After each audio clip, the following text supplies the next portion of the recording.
Southwest of the Malay Peninsula lies Melaka. The town made a very early appearance in the history of the country. It attracted a great deal of interest at a time when Kuala Lumpur was still nothing more than a swamp.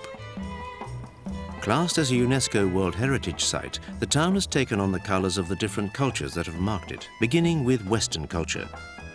The first Europeans arrived in Melaka in the beginning of the 16th century. They were the Portuguese. The town marks one of the farthest points of Portuguese expansion in the Indian Ocean. The Portuguese stayed here for more than a century.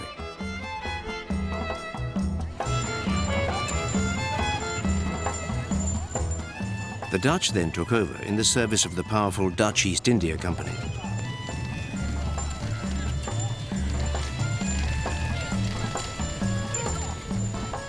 At the beginning of the 19th century, the Dutch handed Melaka over to the English in an exchange of Indonesian territories. The English left an indelible mark on the town. Bitter negotiations between the two maritime superpowers finally ended in agreement. Nazari Ahmad is the town's director of culture. They trade spices from this archipelago. From the Malay archipelago, they trade black pepper, chili, and paprika, nutmeg, cinnamon, and they also counter trade with China in terms of silk, gunpowder, porcelain, Chinaware. So the Chinese sailed to Melaka and stopped here. The Western people came here and meet here in Melaka to do all the trading. The town opened up to the outside world through the Malacca Straits. Generations of travelers have called in here.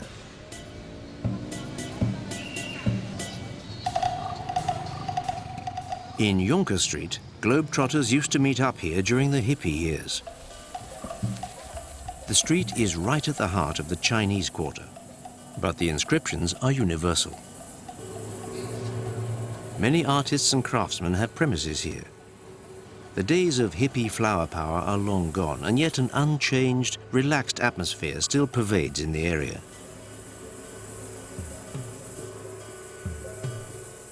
Artifacts are still made according to traditional methods, like the parang, the Malaysian machete.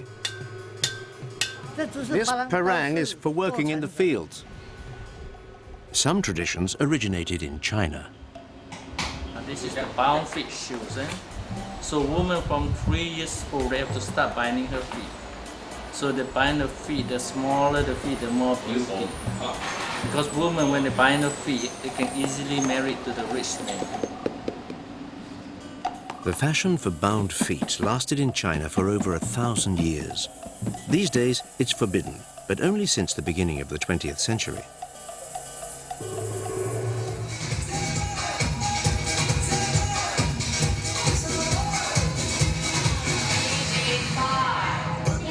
In the evening, the night market brings a fairground atmosphere to Yonkers Street.